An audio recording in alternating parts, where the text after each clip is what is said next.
নির্বাচন আসলে আমাদের দেশে কিছু অপপ্রচার চালু হয়, আপনাদের জেনে রাখা দরকার। সেটা হলো হিন্দু ভাইদেরকে বলা হয় খবরদার জামাত ইসলামীকে ভোট দেবেন না, তাহলে সবগুলোকে পিটায় ইন্ডিয়া পাঠিয়ে দেবেন। কি ঠিক কিনা?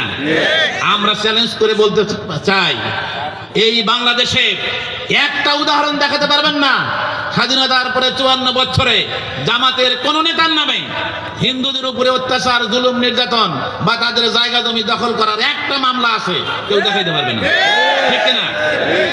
বরং আমরা গ্যারান্টি দিয়ে বলতে চাই, জামাত যদি ক্ষমতায় যায়, হিন্দু, বৌদ্ধ, খ্রিস্টান, উপজাতি যারা আছে তারা সবচেয়ে নিরাপদ থাকবে এই দেশে, তারা মায়ের কোলে থাকবে।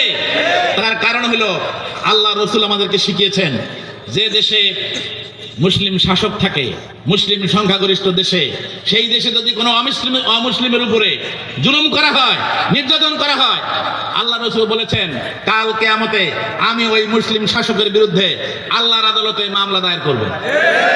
আমরা সেই নীতিতে বিশ্বাস করি, আমরা সেই আন্দোলন করি, রসুলের দেখানো আন্দোলন আমরা করি। সুতরাং আমরা গ্যারান্টি দিয়ে বলতে চাই, জামাত ইসলামী ক্ষমতায় গেলে হিন্দুরা সবচেয়ে নিরাপদে বসবাস করবে ইনশাআল্লাহ। তার প্রমাণ আমরা গত 1 বছরে দেখিয়েছি।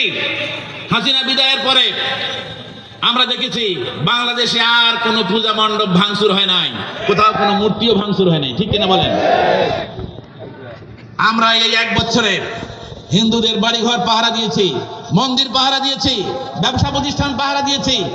আমরা চ্যালেঞ্জ নিয়েছিলাম যে আমরা সব করব, কিন্তু দেশে বিশৃঙ্খলা করতে দেব না। আমাদের দেশে মহিলাদেরকে ভয় দেখানো হয়, কয় যে জামাত ক্ষমতায় গেলে একটা মহিলাকে বাড়ির বাইরে যেতে দেবে না। আচ্ছা বলেন, এই বাংলাদেশে কমপক্ষে 50 থেকে 60 লক্ষ মহিলা গার্মেন্টসে চাকরি করে। ঠিক কিনা বলেন?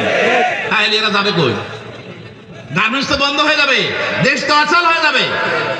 শুধু তাই না, এই 50-60 লক্ষ লোকের পরিবার, অর্থাৎ 2-2.5 কোটি লোক বেকার হয়ে যাবে। এগুলি হলো সব আজগুবি তথ্য। আমরা যারা জামাত ইসলামী করি, আমার মা আছে, বোন আছে, বউ আছে, আমার তো মেয়ে আছে, তাহলে আমার মেয়ে কি স্কুল, কলেজ, বিশ্ববিদ্যালয়ে পড়বে না? তারা কি বাইরে যাবে না? এই সমস্ত অপবাদ দিয়ে আমাদের যাত্রা থামাতে চায়। আসুন সব অপবাদের মোকাবেলায়, অপপ্রচারের মোকাবেলায় আমাদেরকে সামনে এগিয়ে যেতে হবে।